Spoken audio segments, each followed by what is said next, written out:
ও doctor, তুমি কত শত পাশ করে এসেছো বিলেত ঘুরে, তোমার আছে ক্লিনিকার চেম্বার। ও ডাক্তার, ডাক্তার মানুষে তো মানুষ নয়, আমাদের চোখে সে তো ভগবান। কসাই আর ডাক্তার একই তো নয়, কিন্তু দুটোই আজ প্রফেশন। কসাই জবাই করে প্রকাশ্য দিবালকে, তোমার আছে ক্লিনিকার চেম্বার। ও ডাক্তার, তোমার গৃহিণী যে গয়না পরেন, দেখেছো কি তাতে কত রক্ত? তোমার ছেলের চোখে দেখেছো কি কত ঘৃণা জমা অব্যক্ত?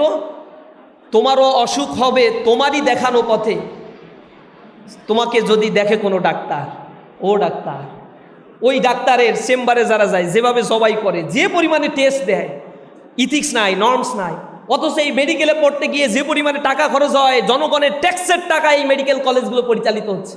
একজন ডাক্তারও বলে না আমি আমার জীবনে অন্তত সপ্তাহে একদিন ফ্রি চিকিৎসা দিব, এই জনগণের জন্য আমি খেদমত করব, যাদের ট্যাক্সের টাকা আমি পড়াশোনা করেছি।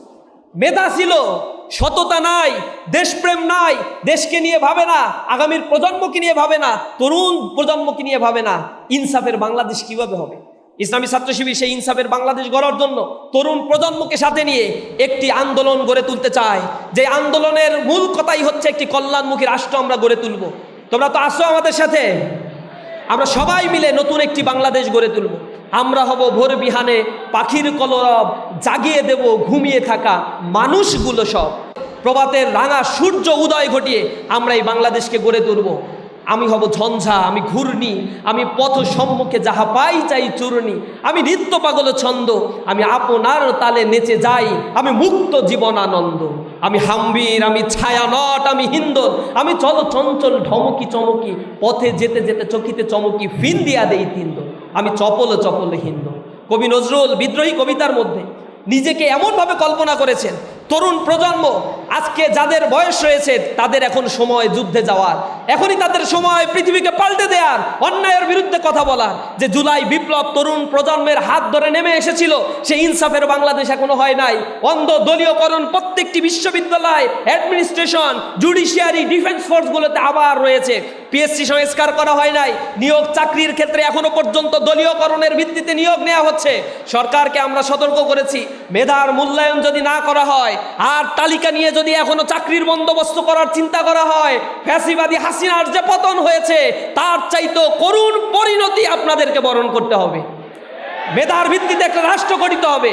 কোন নেতার পেছনে কোন মেধাবীরা ছুটবে না, মেধাবীদের পেছনে নেতারা ছুটবে। নেতারা ছুটবে কারণ মেধাবীরাই আগামীর বাংলাদেশ গড়ে দিবে ইনশাআল্লাহ। ইসলামী ছাত্র শিবির সেই মেধাবীদের পিছনে ছোটে।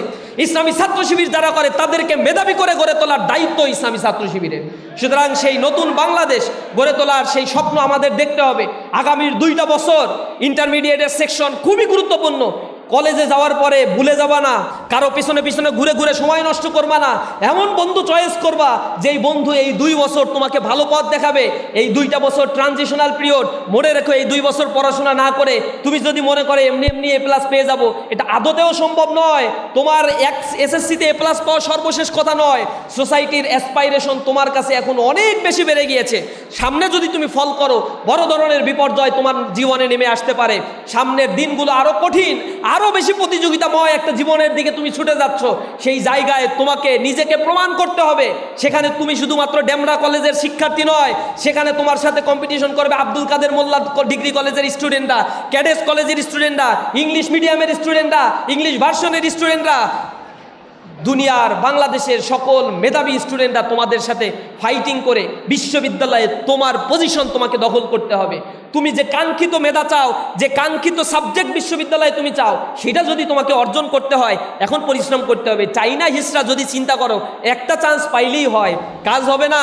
বিশ্ববিদ্যালয়ে চান্স পাইলা কিন্তু মেরিটের দিক থেকে অনেক পেছনে, তোমার ইচ্ছা মতো তুমি সাবজেক্ট নিতে পারবা না। তোমার স্বপ্ন তুমি আইনজীবী হবা, আইনের সাবজেক্ট নিতে গেলে অন্তত 200 জনের মধ্যে, প্রথম মেরিটের 200 জনের মধ্যে তোমার থাকতে হবে ঢাকা বিশ্ববিদ্যালয়। সেজন্য তোমাকে সেই চেষ্টাটা করতে হবে। সাবজেক্ট র্যাঙ্কিং আছে বিশ্ববিদ্যালয়ে, তোমার যত মেরিট উপরের দিকে তত তুমি সাবজেক্ট চয়েস তোমার মতো করে র্যান্ডমলি তুমি করতে পারবা।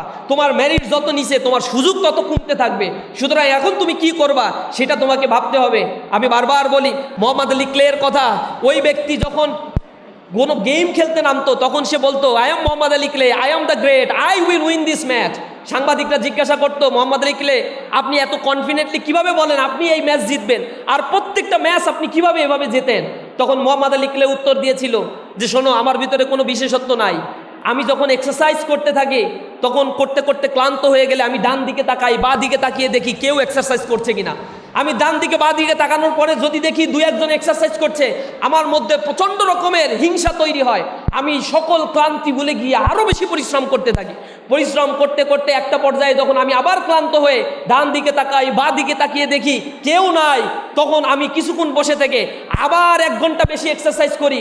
আর আমি চিন্তা করি এখন কেউ নাই, সবার চাইতে যদি 1 ঘন্টা বেশি আমি পরিশ্রম করি তাহলে আমি অন্যের তুলনায় 1 ঘন্টা এগিয়ে যাব ইনশাআল্লাহ। আমি সেই জায়গা থেকে পরিশ্রম করতে করতে আজকে মোহাম্মদ আলী ক্লের জন্ম হয়েছে।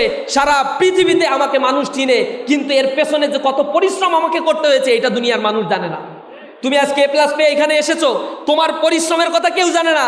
এ প্লাস পেয়ে এই যে ফুল দিয়ে শিবির বরণ করে নিচ্ছে, শুধু এই স্নিগ্ধ মুখটাই শুধু দেখে সবাই। এর পেছনের কত রাত জাগা ঘুমানো পরিশ্রম, ঘুমহীন কত পরিশ্রম, তোমার বাবা মায়ের খেটে খেটে খেটে কত পরিশ্রম তোমার পিছনে করেছে, এটা আসলে মানুষেরা জানে না। সামনের 2 বছরও তোমাকে সেই দিকে এগিয়ে যেতে হবে। তুমি যদি সফল হও, দুনিয়ার মানুষ তোমাকে নিয়ে মাতামাতি করবে, দুনিয়ায় তোমাকে নিয়ে কথা বলবে, তোমার সব জায়গায় স্পেস তৈরি হবে। যদি তুমি তোমাকে ব্যর্থতায় পর্যবসিত করো, সামনের দিকে এগিয়ে যেতে পারবা না। সর্বোপরি এটাই বলবো, দুনিয়ার এই জীবনের সফলতার চাইতে আখিরাতের সফলতার দিকেও আমাদেরকে প্রায়োরিটি দিতে হবে। আমরা দোয়া করি আল্লাহর কাছে, রব্বানা আতিনা ফিদ দুনিয়া হাসানা ওয়াফিল আখিরাতি হাসানা ওয়া কিনা আযাবান নার। আল্লাহ দুনিয়ায়ও আমাকে কল্যাণ দিও, আখিরাতেও কল্যাণ দিও। আল্লাহ রাব্বুল আলামিন সূরা জুমারের মধ্যে বলেছেন, ওয়াসিকাল্লাযীনা কাফারু ইলা জাহান্নামা জুমারা, যারা আল্লাহকে অস্বীকার করেছে সেদিন তাদেরকে ধাক্কিয়ে ধাক্কিয়ে জাহান্নামের মধ্যে নিয়ে যাওয়া হবে। তারা যদি ব্যর্থ হয়ে যায়, হাত্তা ইযা জাউহা ফুতিহাত আবওয়াবুহা ওয়া ক্বালা লাহুম খাযানাতু আলাম ইয়াতিকুম রাসূলুম মিনকুম ইয়াতলুনা আলাইকুম আয়াতি রাব্বিকুম ওয়া ইউনযিরুনাকুম লিকা ইয়াউমিকুম হাযা। সেদিন তাদেরকে বলা হবে, আজকে তোমাকে এই জাহান্নামে কেন, কে নিয়ে আসলো, এখানে যে আসতে হবে এ ব্যাপারে কেউ কি তোমাকে সতর্ক করে নাই? তখন ওই মানুষ বলবে, হ্যাঁ আমাকে সতর্ক করেছিল, কিন্তু আমি তাদের কথাগুলো শুনি নাই।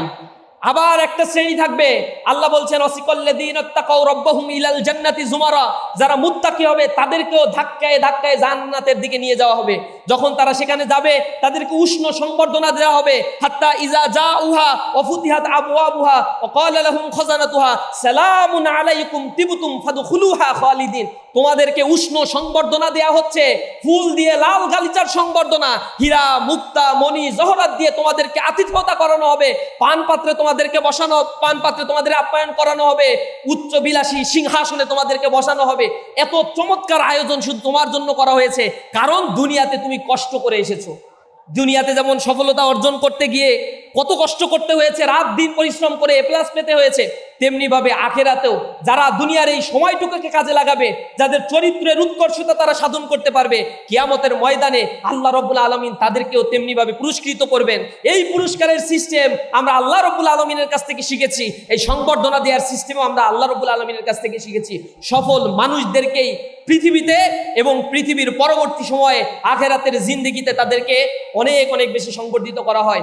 সেই জীবনের উন্নত জীবনের একটি অ্যাসপাইরেশন থেকে তোমাদের কাছে আমরা এই নিবেদন জানিয়ে আমাদের কথা শেষ করছি। আসসালামু আলাইকুম ওয়া রাহমাতুল্লাহি ওয়া বারাকাতুহু।